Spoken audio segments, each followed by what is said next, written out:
to uh, to cover this topic. Uh, when I saw the title, I said to her, "Wow." I can't remember exactly what I said, but she basically said, "You are prepared to cover it." And so I got busy. And so what I will be talking with you about tonight is breaking the cycle of emotional pain. And it's a journey to emotional freedom. I may have to ask Zinni to do speaker only. Can you do that? Because the pictures are covering my slides. Okay, I want to start with sharing this. Emotional pain that isn't processed and surrendered doesn't disappear. It just changes address. It moves. It moves from your brain into your body. So if you walk around with lots of tension, exhaustion, chances are you're holding on to emotional pain. It moves into your relationships. You're interacting with someone, you get triggered, and the same way you've always dealt with emotional pain comes out. It's the same fight, it's just a different person you're dealing with. It moves into your work. And one of the biggest things there is dissatisfaction with your job. And the sad part, there's a lot of sad parts about emotional pain, but one of them is that it can also move into your children. You hear and you see emotional patterns repeated. Now, our why for doing this class, okay, let me, please hold on one second. I'm going to see. Bessie, can you ask Zinni to do speaker only view, please? Okay. Now, our why is that the sins of the father are visited on the children. And how many generations? One generation? No. Two? No. Three? No. So our why for doing, one of the whys is recognizing that the sins of the father are visited on the children. However, the good news is an emotional cycle is not a life sentence. It does not have to control your life. A pattern can be interrupted and given to God. Tonight, we're going to talk about breaking the cycle and evicting emotional pain. You can make a choice and say, it stops with me. I can't remember how many times I have said that on my journey to emotional freedom. I am no longer going to carry this, especially when you see it in the next generation, in your children. And I made a decision that I will do the journey work. So doing this presentation, I will define emotional pain, identify the causes, describe the cycle of emotional pain, and give you tools to break that cycle. I will give you information that you'll need to turn off that internal security detail. Something happens, you're triggered, and automatically the emotional pain comes and you get into this cycle of pain. And so hopefully you will open yourselves tonight and be willing to say, it stops here. Now, emotional pain is an invisible wound. Unlike a broken arm that, let's say, a child receives from parent abusing them, emotional pain cannot be seen. And this invisibility leads to a secondary layer of pain, the fear of not being believed, validated, or understood by others. Emotional pain, often called psychological pain, is a profound personal, and I did personal in caps because it affects us differently. It is a profound personal distress and suffering that stems from non-physical experiences. It is the raw, introspective experience of intense, difficult emotions like grief, shame, deep isolation, worthlessness, or fear. You know, we tend to treat physical pain and emotional pain separately. But now, science, research, and all is showing that they're deeply intertwined because the way the brain processes emotional pain is the same way that it processes physical pain. Hold on 1 second, please.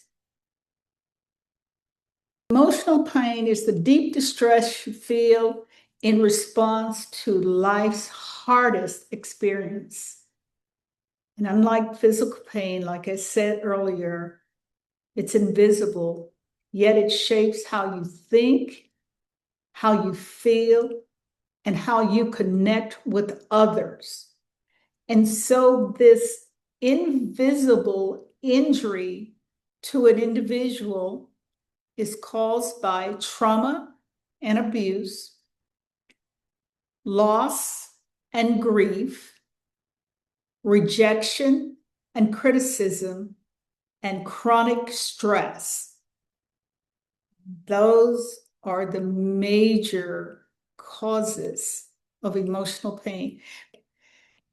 You may see that or think that I'm repeating things. That's on purpose because the way we deal with emotional pain, it can lead us to deny that it exists. I hear a lot about pushing it down, down, down, and it gets so deep, deep that you don't remember it. Or you push it under the rug and the rug gets so lumpy you can't walk on it. And so I will be repeating some things. So emotional pain is not an illusion or just the thought. It is biologically real, deeply felt, both physically and physiologically. It signals that a fundamental human need has been wounded. The need for safety, the need for being loved, those basic human needs have been wounded. A child needs attention, does not get it. They could walk away with the wound of rejection.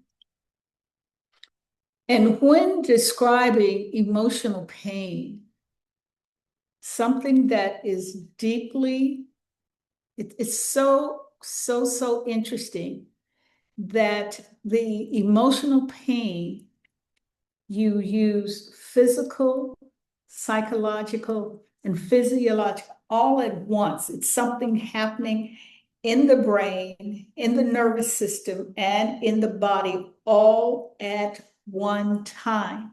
So it's just not in your head, it's a full body experience.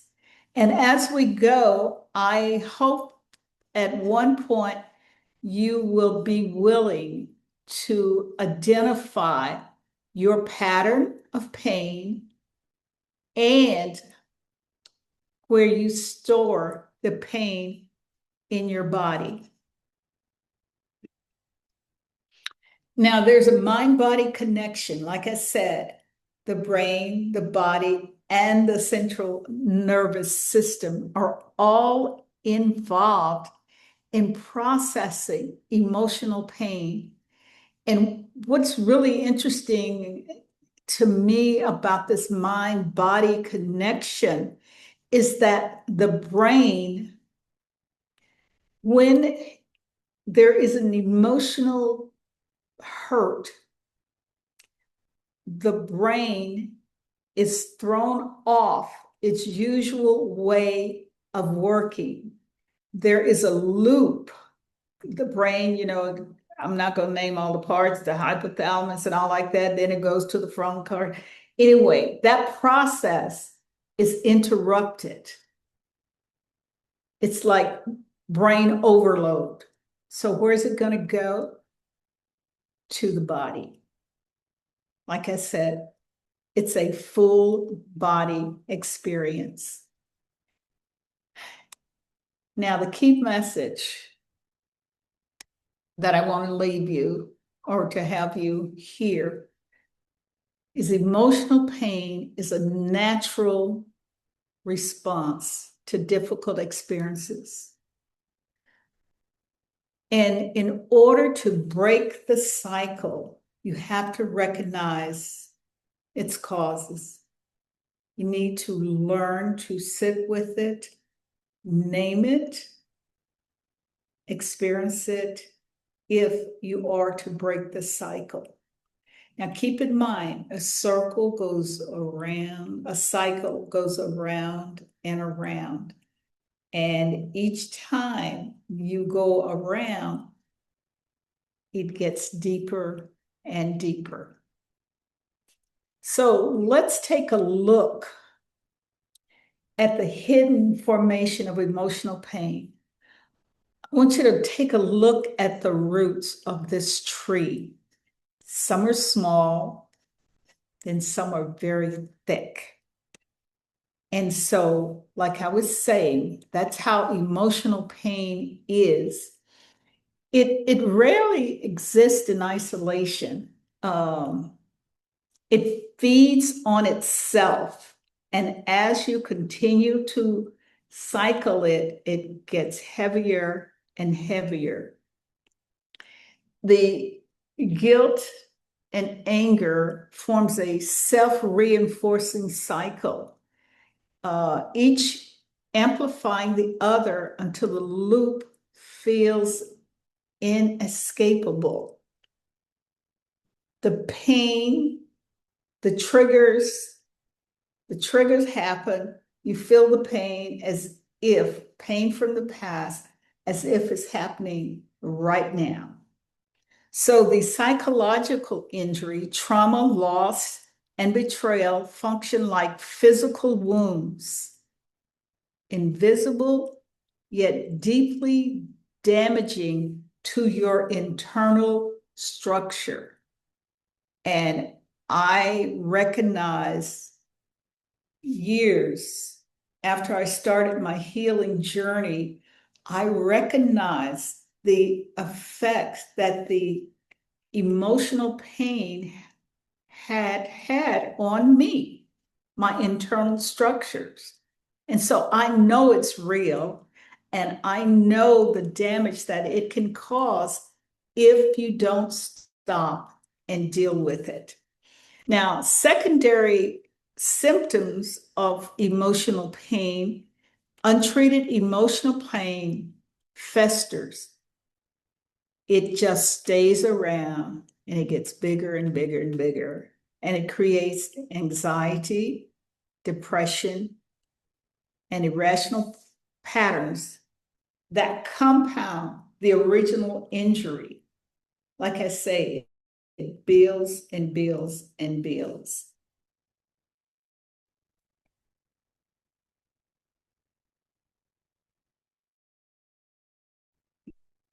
Understanding the roots of emotional pain, trauma, physical, emotional, or psychological,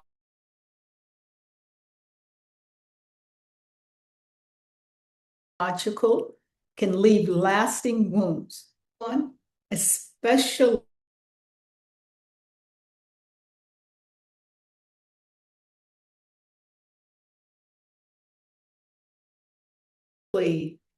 if they die or other stressful, feeling unwanted, excluded, or you're left behind. Your presence does not matter. And then there's abuse and neglect.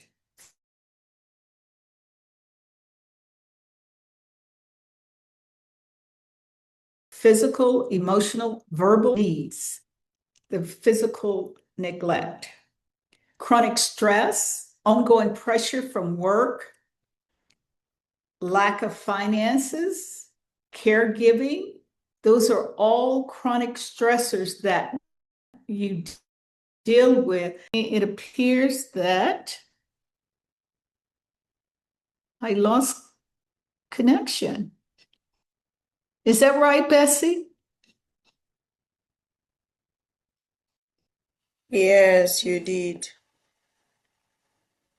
Okay.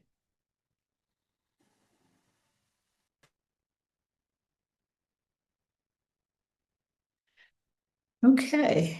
So, do you remember where the connection was lost? So I can go back. Okay. So I'll just quickly list the ones here: chronic stress, relationship conflict, low self-esteem, and major life transitions, retirement, relocation, illness, career changes, or other unexpected changes.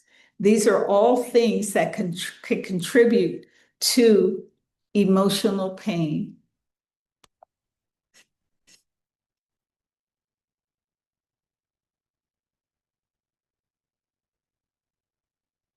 Now, there is a difference between emotional pain and trauma. Emotional pain is a form of trauma. It's just that it's not as, ooh, what's the word? Intense. Let's use that word as emotional pain. And like I said, the nervous system is affected. So when there is emotional pain, the nervous system is highly distressed, but it remains integrated. You can still generally distinguish between past memories and present realities. Whereas with trauma, it's as if you are stuck and there's hypervigilance, numbness, and there's also dissociation. The pain can become so overwhelming that you want to separate from it. And so there's actual dissociation. Time orientation. With emotional pain, you grieve what has happened, but you also know that it's in the past. However, with trauma, it's like you're living it every day. Every time there's a trigger, it's like it's new. And then the sense of self. Found out that there's been a problem. Oh, hold on once more.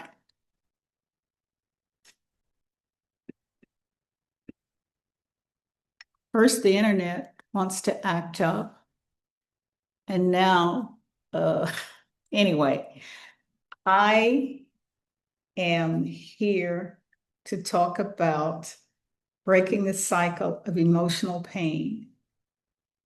So, do we expect interruptions? I was hoping there would not be any. However, I'm going to stay focused. And I hope that the interruptions have not been disturbing to you.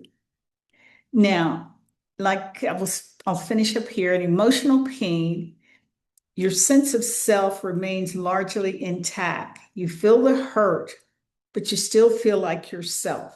You're able to walk around doing daily tasks and all as if nothing is going on.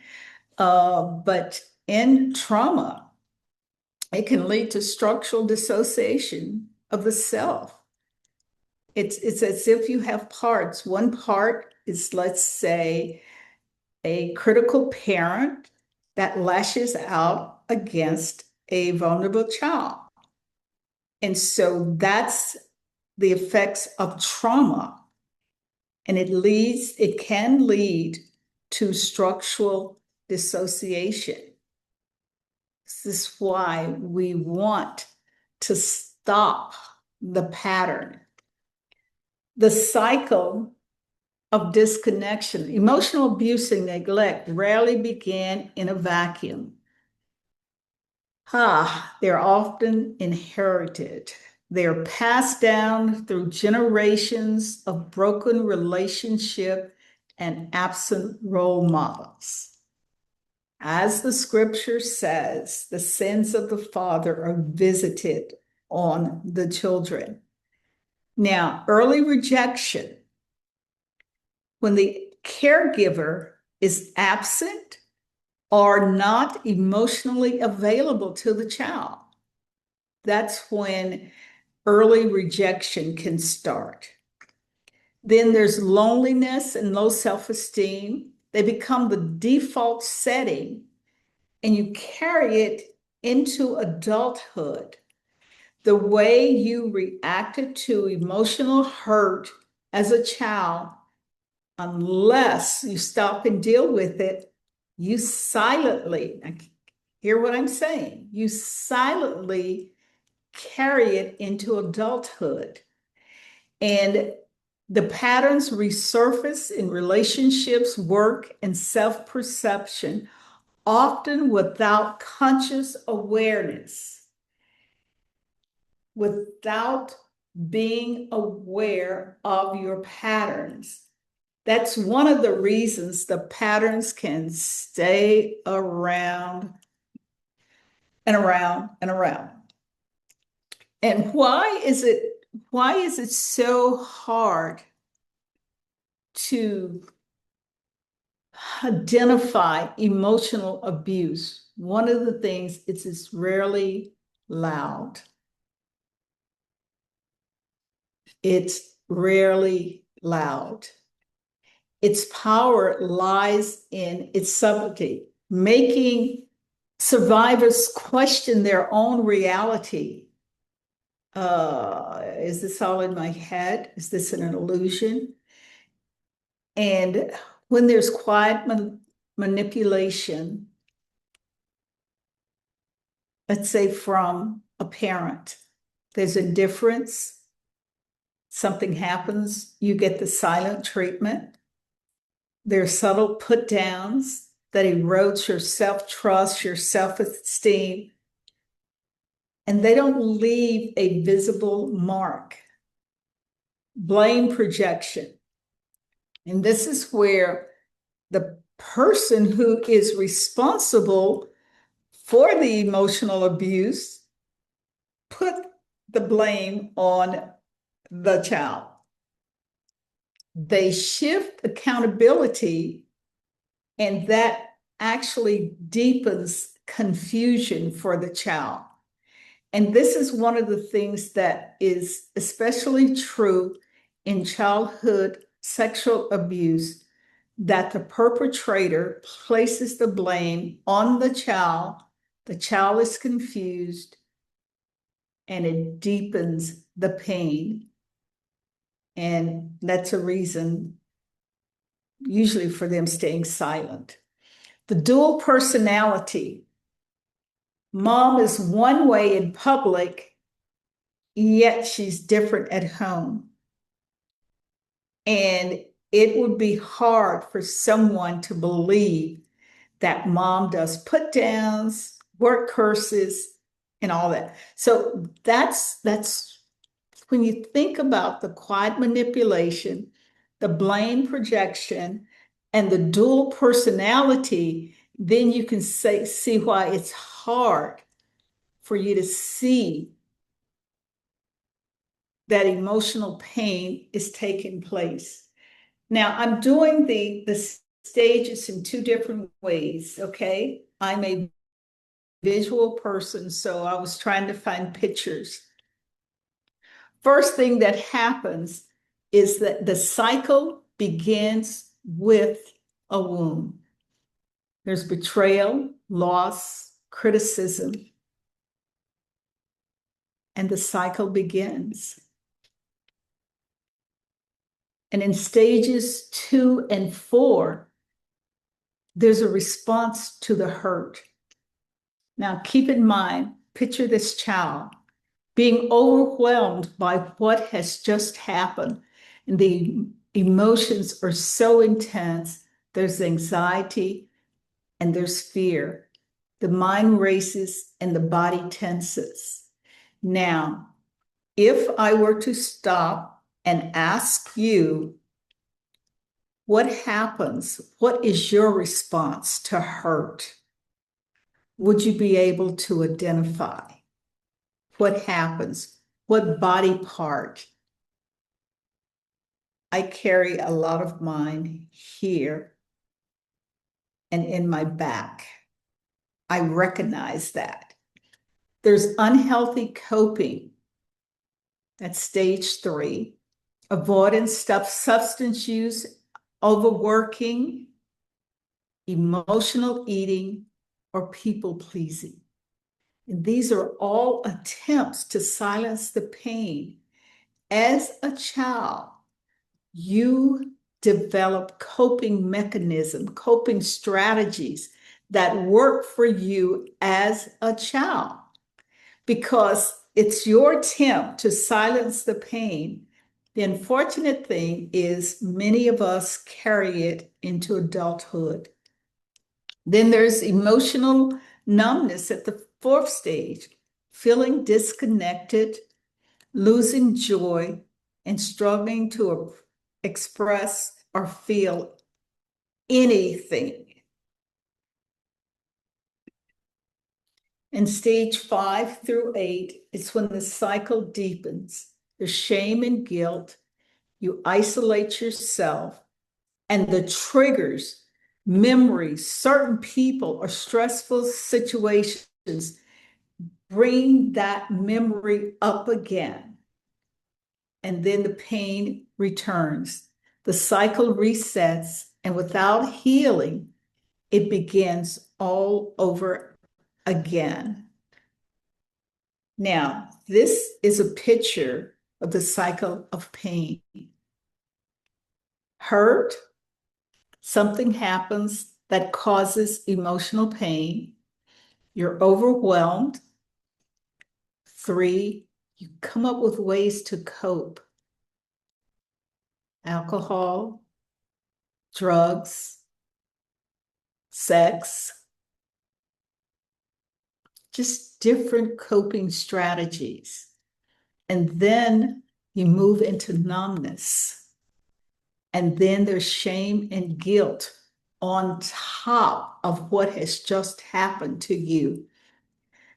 You feel bad about your coping, and it leads to more self-judgment. I'm unloved, I'm no good, on and on and on.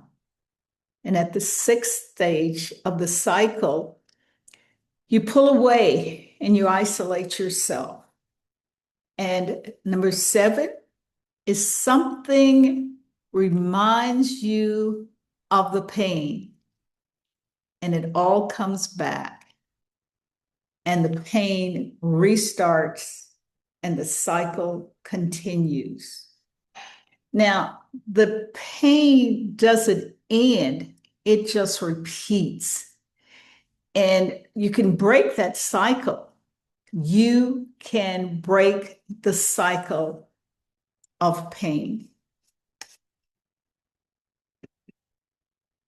Now, I said I would do the 5 stages of emotional pain. And this is from the work of Dr. Fisher. And she has come up with a method for involving the body in therapy. So it's neurobiological grounding. And before you can change a pattern, think about this. You must understand how it operates in the body and the mind. You have to deconstruct the living legacy of pain. Recognize that intense emotional reactions, panic, rage, numbness, deep shame, are often trauma-informed survival responses. And those survival responses is you either fight, you take flight from it, you freeze, or you fawn. And that's when you move into people pleasing. And those are survival responses that keep you from dealing with the current reality. And you need to cultivate the observing self. You shift from being the emotion to observing it. For example, I am completely hopeless. That's you sitting in the emotion. To shift, you say, I am noticing a part of me that feels completely hopeless right now. And then you start to identify what's going on. You track the somatic triggers, identify the physical precursors to emotional pain. What happens to your body? And I want you to think about this. The last time you experienced emotional pain, what happened to you physically? Did the chest tighten? Was there shallow breathing? Did you get tired? What happened to your body when you experienced emotional pain? And you want to identify this before it becomes a full psychological crisis. When you think about a cycle, there are many places you can exit from that cycle.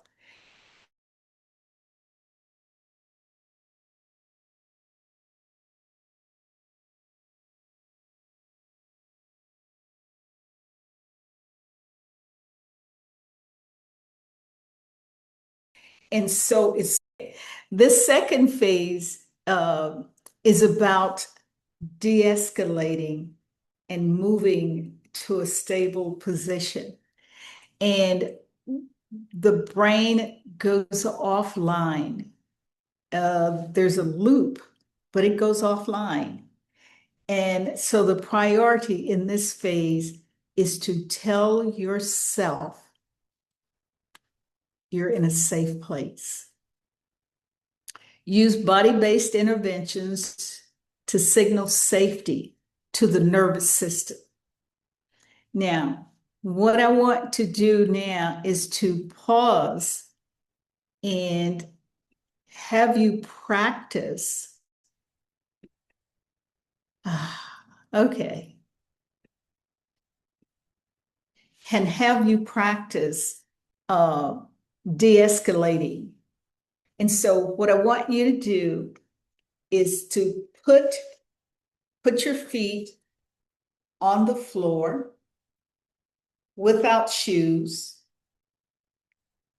I want you to feel your feet just sort of sink into the floor. Feel yourself sitting in a chair, on your bed, wherever. And I want you to practice box, B-O-X, box breathing. This is where you pace your breathing, and it helps you not to be hyper aroused. So I'm going to tell you, and then I will walk you through it. In box breathing, you put one hand or two hands on your stomach. You're going to inhale to the count of 4. Then you're going to hold the breath for a count of 4. Then you're going to exhale for a count of 4. And then you're just going to release or feel the release. So it's like you're doing a box. Inhale, hold, exhale, feel the relief. So here we go. I want you to take a deep breath in. 1, 2, 3, 4. Hold it for a count of 4. 1, 2, 3, 4. Now I want you to exhale to the count of 4. 1, 2, 3, 4. Now just sit and feel the release. Now I want you to do it again, but I want you to do the counting. And I want you to really feel the effects that it has on your breathing, on your body. Okay.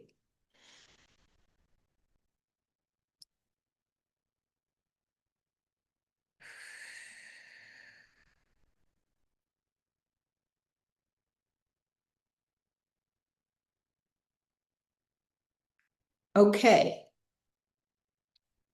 What was that like for you? Were you able to regulate any emotional feelings that were coming up with the box breathing?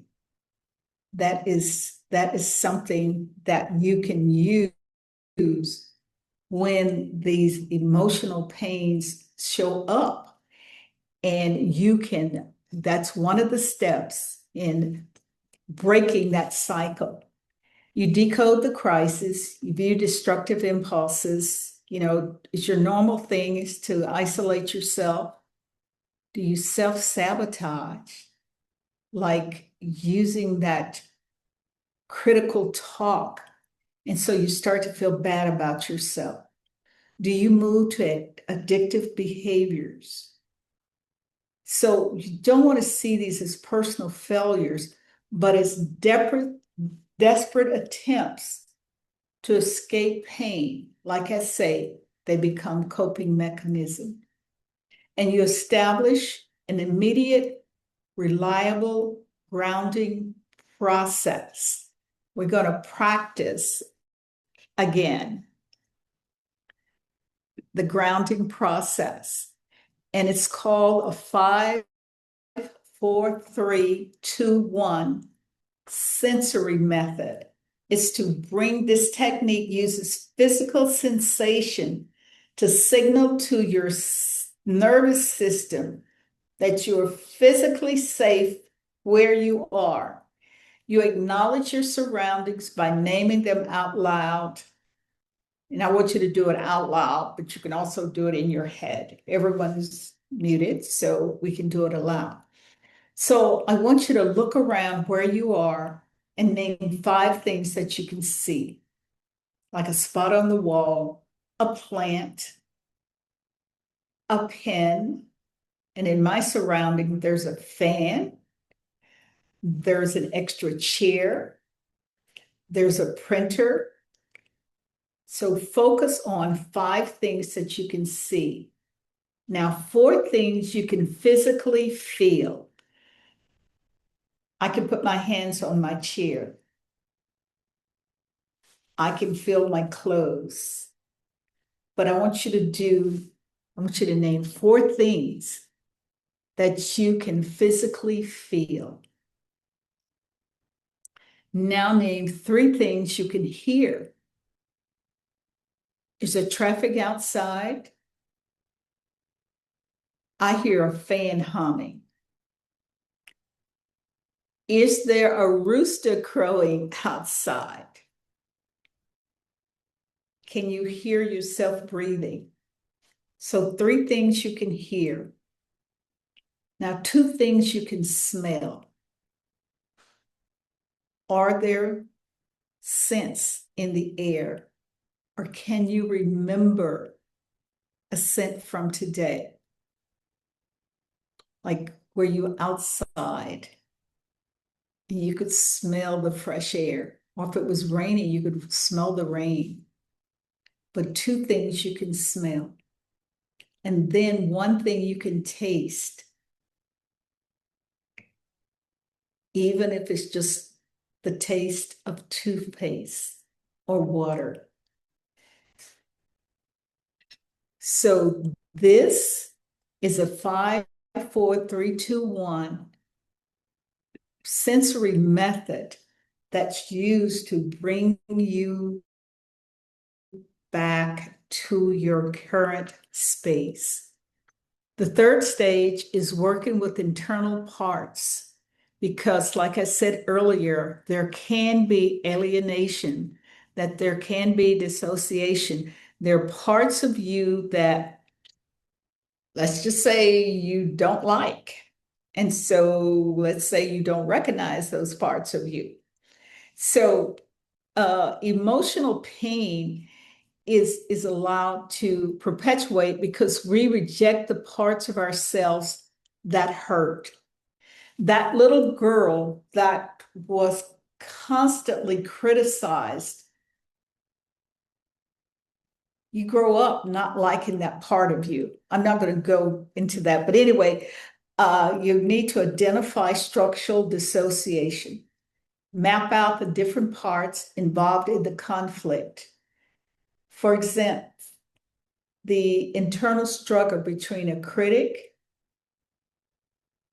and a wounded child that feels abandoned. Is there a wounded inner child that you have not, or that you don't really accept because that's where the hurt is? Need to engage in internal dialogue, use structured internal communication to speak directly to those fragmented parts. You don't want to exile an anxious or angry or rebellious child.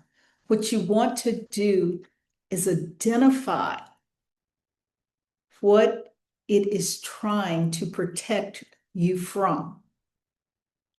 That's so important. And you shift from judgment to curiosity. Replace self-blame with radical curiosity. Ask, why does it make perfect sense that a part of me feels this way right now? And stage 4 is you're recalibrating and repatterning. You're setting up a different pattern. And once you're stabilized, you begin rewriting that automatic loop, that automatic cycle that you go through. In this stage, you interrupt the feedback loop, you process without overwhelming, you learn to touch upon difficult emotional memories incrementally, not all at once, because you don't want the nervous system to be overwhelmed, flooded, because that can cause you to be re-traumatized. Rewriting the internal narrative. You reframe core limiting beliefs born from past pain. The statements like, I am unsafe, I am unlovable, need to turn into present day truths. I am safe. I am lovable. And then the fifth stage, focus on sustaining resilience and moving into being in charge, being able to stop and evict the emotional pain. And you do this by building a compassionate core, establish a daily self-acceptance practice that includes your weaknesses, aligning action with core values, establish healthy boundaries and routines that safeguard your emotional energy, because you want this to be long term. You don't want your internal alarm system, that thing that goes off unconsciously and automatically, you don't want that guiding your life. Consolidating the self, cultivate a continuous, cohesive sense of identity in which past pain is acknowledged as part of your history. It happened, but no longer dictates your present identity or future choices, because that emotional pain can rob you of your true identity. Now, the reasons we do get stuck with the emotional pain: we fear opening up, we limit beliefs, I don't deserve healing, I can't change, and past wounds were never fully processed. And then there's a lack of support and stigma. For example, in the US, mental health carries a negative stigma in the Black community. And that has a lot to do with our history in America and lack of access to good mental health care. Now, the shift, you want to break this. Breaking this cycle of emotional pain requires shifting from automatic survival reactions to conscious, self-compassionate awareness. That's the shift. And this framework balances mindful observation with things that you put into action. Now, we sometimes, a lot of times, we do reactive survival. We live in a defense mode that is shaped by past threats rather than present possibilities. So what we want to move to is proactive self-compassion. You choose to treat yourself with the kindness you will offer a loved one or a friend. And so the steps for reclaiming yourself is to realize it happened just like that. It is a series of deliberate, courageous choices that you make, and each step builds on the last. For example, honest assessment opens the door to radical honesty, and then daily practices turns insight into lasting change. Self-assessment, radical honesty, and daily practice. How do you know what's going on with you? I use this in my coaching practice, is that I have people pull up the feeling wheel.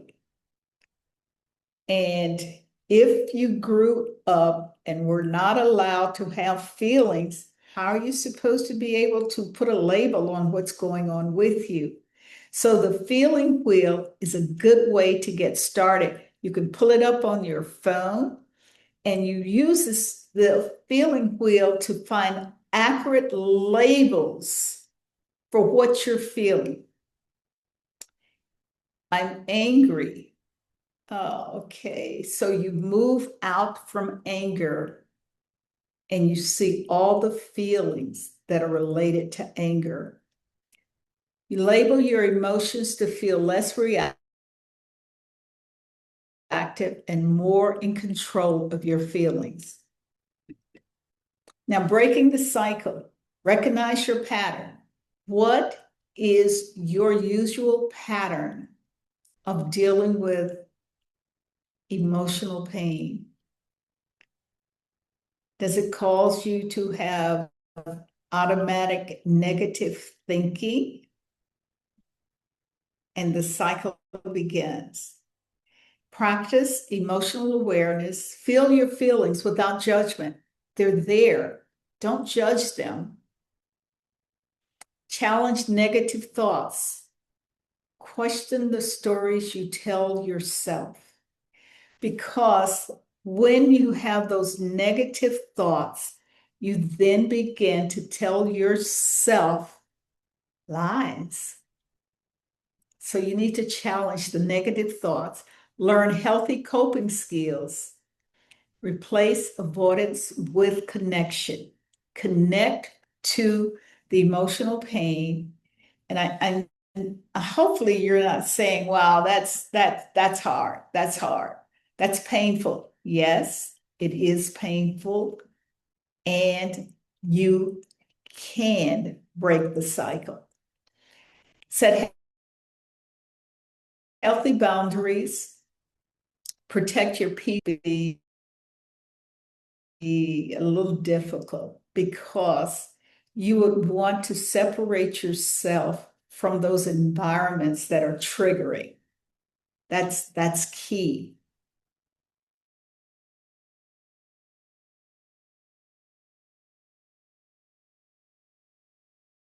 How do you avoid that cause you, that triggers emotional pain?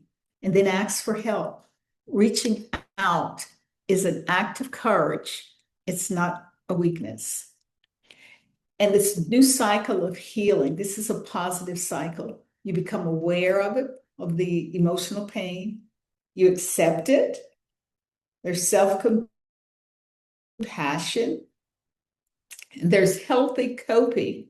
You don't turn to alcohol, drugs, sex, isolation, and all that. You develop healthy coping skills. You connect. You make this mind-body connection. There's growth, there's resilience, and there's hope. Healing. Now, these are some ways to deal with emotional pain. Therapy and counseling, mindfulness and meditation, journaling, exercise, self-compassion, faith and spiritual practices, support groups, and healthy relationships.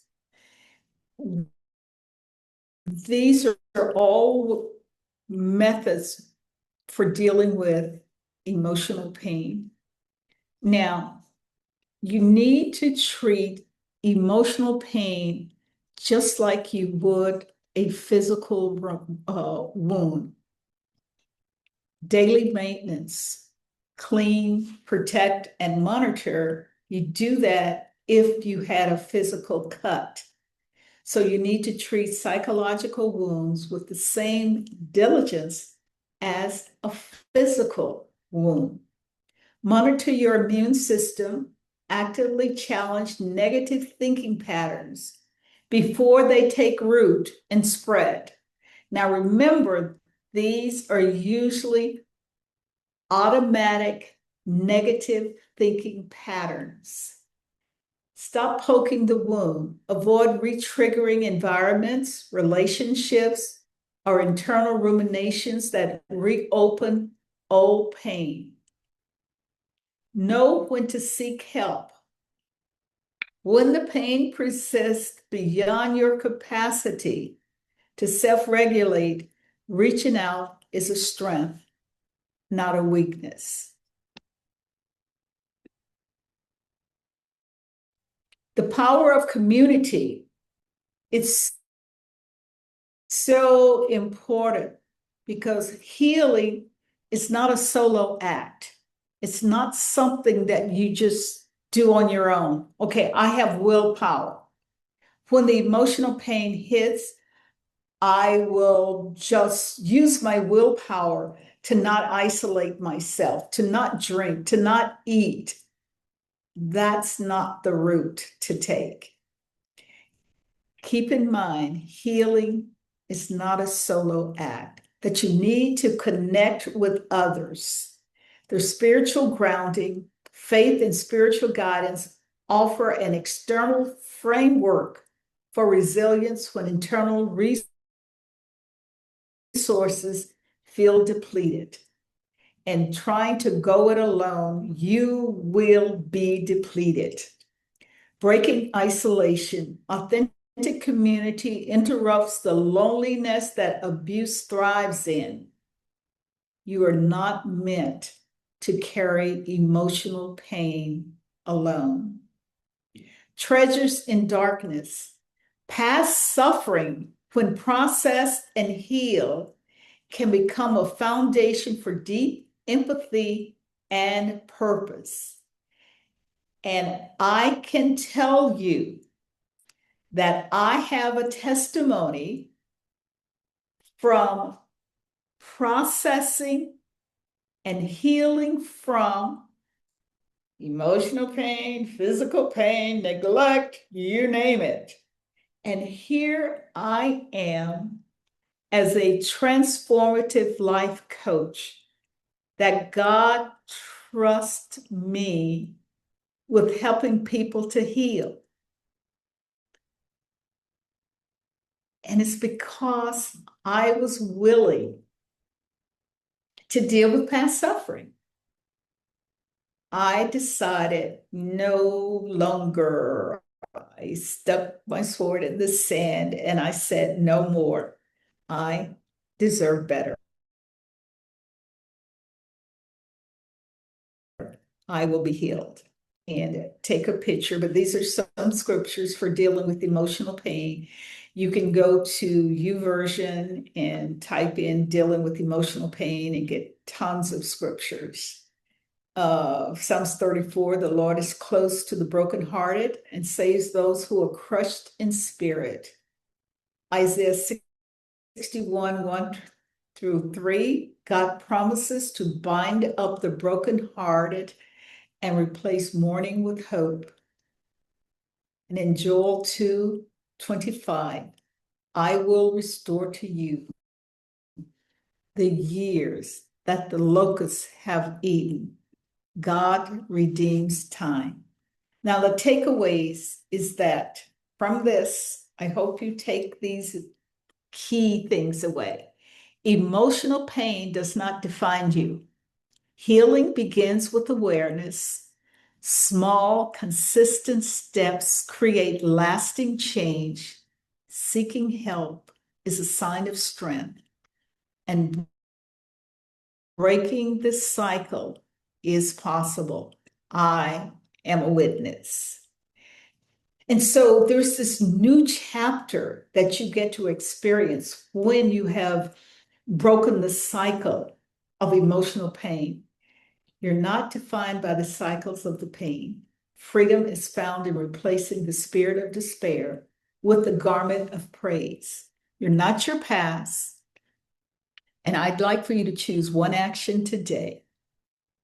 You are worth it. Your healing is worth it. You deserve, if you are experiencing or if you deal with emotional pain, you are deserving to break the cycle. Healing doesn't mean the pain never existed. It means the pain no longer controls your life. Now, the question for you, and hopefully you'll put it in the chat, is that What is one step you can take today to start breaking your own cycle of emotional pain? If you are allowing emotional pain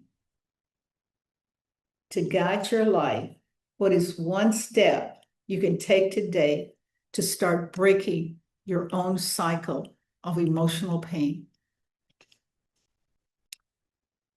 Okay.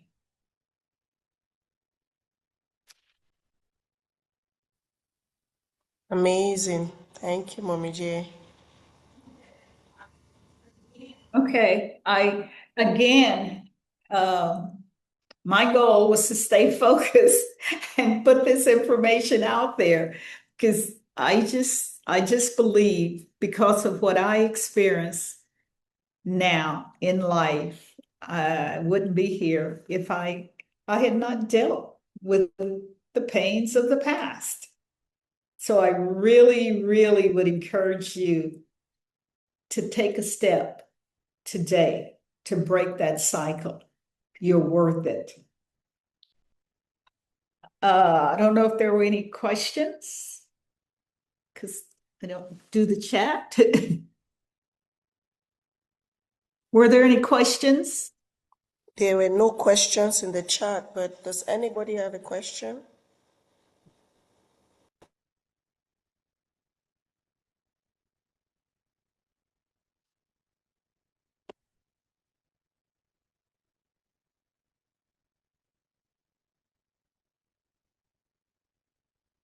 I guess I should ask how's everyone doing after listening to a talk on emotional pain? It was How are you very, doing? it was very loaded. Yeah, Th- it was very There were so many things, loaded. you talked about, Tell me and more. yeah, I mean, well, this is a question actually. When after you've gone through all this, there's sometimes that those emotions come back, the hurt and everything comes back. How do you get over that completely? Because one thing I have realized is because we go through a lot of you've gone through confessing and asking the Lord to help you heal and everything. But I find that just when I think everything has gone, something happens again and all the emotions just come flooding back in. Does that mean that you didn't Okay. completely heal that first time? No, no, that's what I was saying. It's not a one-time thing, okay? In my early years of marriage, we moved to like 8 different states. One of the first things I would do when we moved was find a therapist, okay? Because I Hmm. was on a healing journey. And so if you don't completely deal with the emotional pain, it's still there. It's still Yeah. there.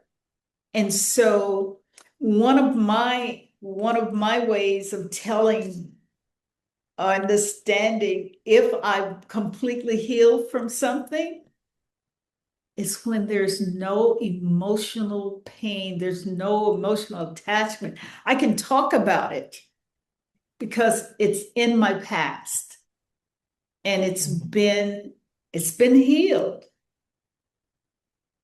God Yeah. promises us we are new creations, which means that we don't have to carry around the old stuff from the past.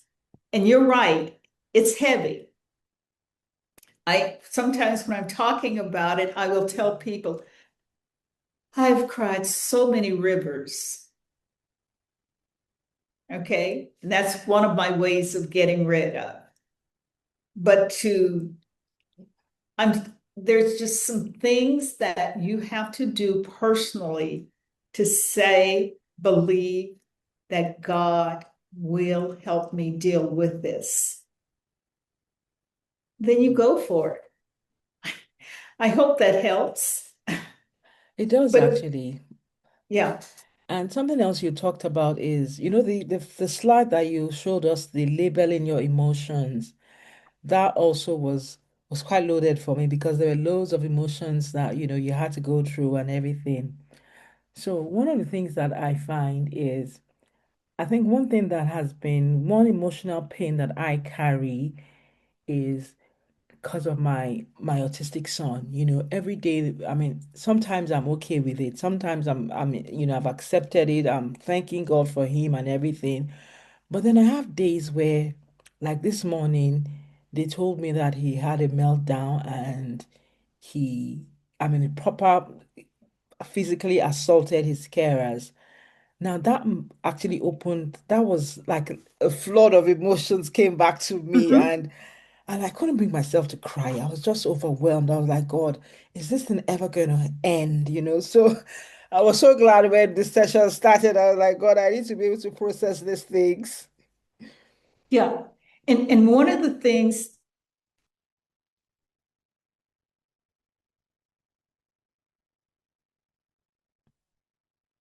Oh, I can't hear you anymore.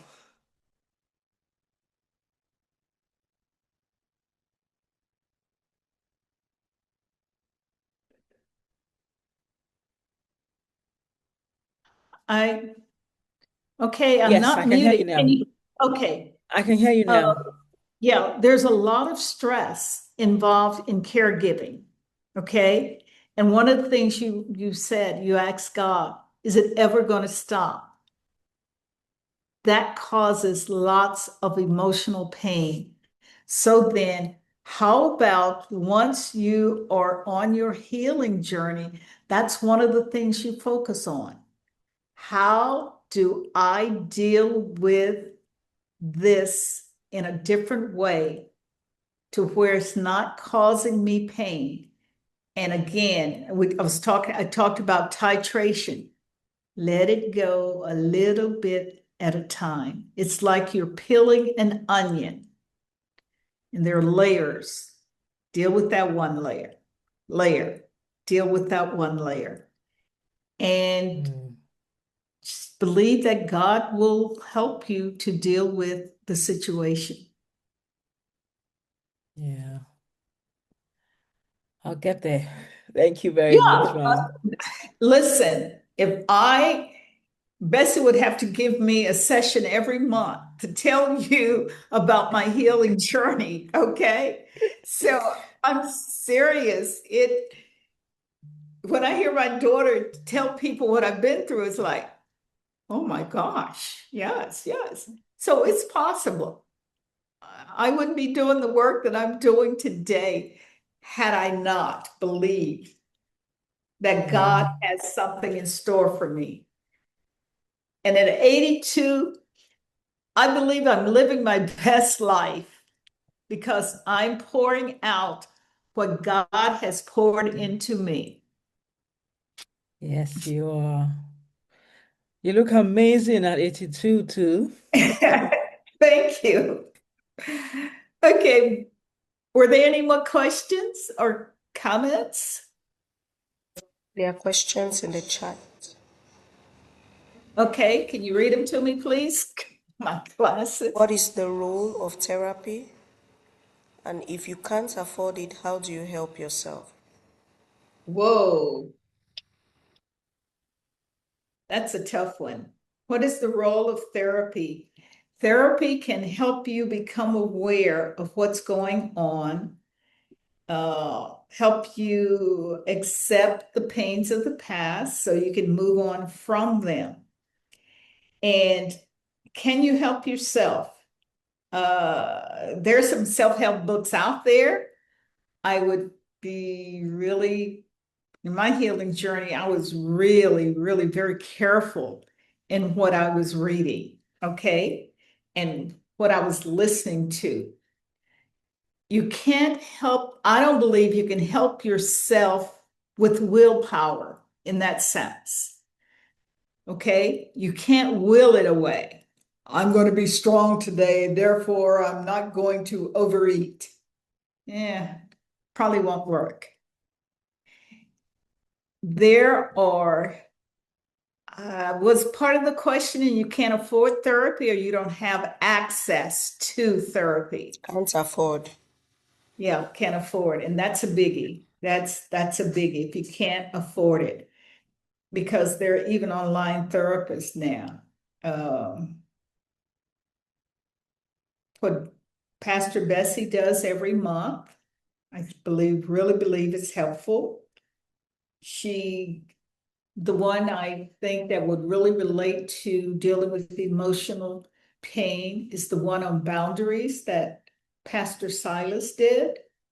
So those are ways you can help yourself, is by tuning in to reliable kingdom healing programs, not ones that tell you that you have a pain today, it's gone tomorrow. I know there's supernatural and all that, but what I'm saying is you have to be real and honest about the healing process. Bessie, are you aware of services that they can plug into? I don't know where this person is from. I think you've responded well. Just plug into what we are doing. We are going to have healing moments coming up. You can also plug in and be receiving healing. And you can reach out and send an email to Wellsprings, and we can see how we can also send you help. Yeah. Okay, thank you. Were there any more? I see that we have, what, 1 minute?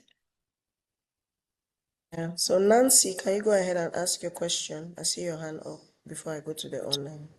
Yeah, thank you so much for the presentation and just pouring out on us. I just wanted to find out when with chronic tiredness and fatigue, how did you navigate that, especially around being able to show up for purpose and also do the things that God has called you to do? Because one very good example is that I have prophetic words around what God intends me to do, but continually I'm finding myself being chronically tired, and to some extent it also seeps into my energy and just sort of like lack of clarity and purpose. And so I just want to understand, like, how do you snap out of that? Again, snapping out, I don't think is the answer. Dealing with, yes. And I mentioned that on my healing journey, I recognized what holding on to the emotional pain did for my insides. Okay. Chronic pain, depression, and not anxiety. I have hypertension, diabetes. When you look at the results, the illnesses, syndromes, and all that you can experience when you send the pain to your body, those are, they're on the list, the things I just named that I suffer from. And so then I got busy dealing with emotional pain. And you mentioned the exhaustion. Your energy gets tied up in, how do I say this? Your energy gets tied up in not dealing with the pain, because it takes energy to push it down, takes energy to hold it down. And so when you start dealing with it, that energy is released for you to use in carrying out your purpose, God's purpose for your life. I hope that helps you, Nancy. Yes, it does. Yes, it does. Okay. All right, let me ask one online question before I come to Karen. How possible is it to heal from pain while being in the same environment that caused the pain? Woo! And how can you cope while being in that same environment where I was hurt and I'm currently trying to heal? Yes, I touched on that. And the suggestion is to remove yourself from that environment. And I said sometimes that's not possible. So what positive coping mechanisms can you develop so that so that you can be in that environment and still break the cycle? Okay. One of the things that I started doing while I was still at home in one of probably the most toxic environment ever is I started telling myself who I was. Okay. If I was called a name, I would say, I'm Joyce and I am this. Okay. So I started doing positive self-talk. And again, that's one of the places where you can break out of the cycle. Will it be easy? No. Doable? Yes. When you become intentional about it, use scripture, prayer, those honest conversations with God. God, I don't know why I'm being criticized like this. I don't know why I'm being called names. You say that I'm whatever God says about you. So there's a lot of confusion going on, but just being honest with God about the pain that you're experiencing. But I do, from my experience, it's doable yet hard. Thank you, Mama. All right, Karen, your hand is raised. Yes, thank you so much. It's really, really helpful session. The one question I had was on maybe you could touch on the feelings wheel, because I thought it was a lot of information on how to use that, because you talked about using the feelings wheel. And I hope it will tie to my next question. The next question I have is, you had mentioned you're fully healed when you can be in the same environment, you hold no grudges and things like that. My personality, I have empathy, so I don't hold grudges, kind of. So I can be in the same environment. I don't know if I'm healed or it's just my personality, but there's still elements where I feel, okay, there's some people pleasing, there's fear. How do you differentiate that? Because I don't Yeah, hold grudges in environments. I could still love even though things have yeah, happened. And so it's a very difficult one for me to actually pinpoint the root cause of certain things, on the people pleasing or the fear side and things like that. yeah. And the ways that we use to cope shows up in different ways. And people pleasing is one. I mean, that's a biggie.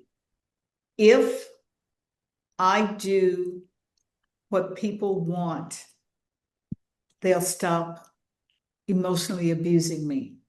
And I think about this is the mind of a child, because that's usually when it develops in families, then schools, communities. And so that thinking is, I can do something to prevent it. So I get into people pleasing. If you have empathy, that means that you sense, you feel what others are going through. Is that a coping strategy you've developed? So what I would suggest that you do is, if you find yourself triggered, it's almost like you stand across the street in an impersonal spot and look at what's going on with your body. what you're thinking, what are you saying to yourself, and understanding your pattern for dealing with emotional pain and looking for a way to exit out of it. Mhm. Hopefully that's helpful. And the feeling wheel that I showed is, I was trying to remember the site, but I just Googled feeling wheel and It different ones. was on the chats actually. We will Yeah, repost the link. I Oh, have you the feeling posted? wheel. It's just Okay, understanding how to utilize it, and okay, maybe that's the word. okay. If you look in the center, those are what we call basic feelings, Mm-hmm. okay? And then you move from the center out and you just look at, for example, anger. Mm-hmm. When you move from the center, what are those feelings that come from you being angry? Then you move out again. And who knows, maybe you can't accept I'm angry, but can you accept I'm disappointed or I'm Mm-hmm. whatever those feelings are? And so that's how you begin to label anger. Mm-hmm. And then you can get to the point where you say, I'm angry or I'm feeling anger. And so that's how you use the feeling wheel. You start from the core feelings in the center, move to that next circle, see Okay. if the feelings there fit. Is that a good label for what's going on with me? And if you can't there, then go to the outside circle and Yeah. use those labels when pain shows up. I Yeah. hope that was helpful for you. It is helpful. Yes. Thank you Yeah. so much. And the And there's verse, I'm go ahead. sorry, please Yeah. continue. No, I wanted to say there's a verse because I've been doing this healing journey. I joined the last webinar as well. There's this verse that has stuck with me called it's kind of like love your neighbor as yourself. And I thought Mhm. about it and thought, if you don't find yourself and love yourself, so even the love I'm giving towards people and people pleasing, is that adequate if I can't love myself first? Right. So I've And started digging deeper yeah, that to give the yes. highest form of love, if the Bible says love your neighbor as yourself, that means loving yourself is the number one priority to be able to extend it in its fullest capacity to everybody else. That's where I've been digging it from, but it's really helpful. Thank you. Okay. All right. And Hmm. congratulations on this healing journey. Hmm. Congratulations for being on the journey. And just know that God will guide you on it. Hmm. Yeah, thank you. Amen. All right. Thank you, Mommy J. You Thank you are welcome. everyone for So staying till welcome. Thank you for the 9:40. invitation. It has been such a beautiful time. I will particularly rewatch this and just go through the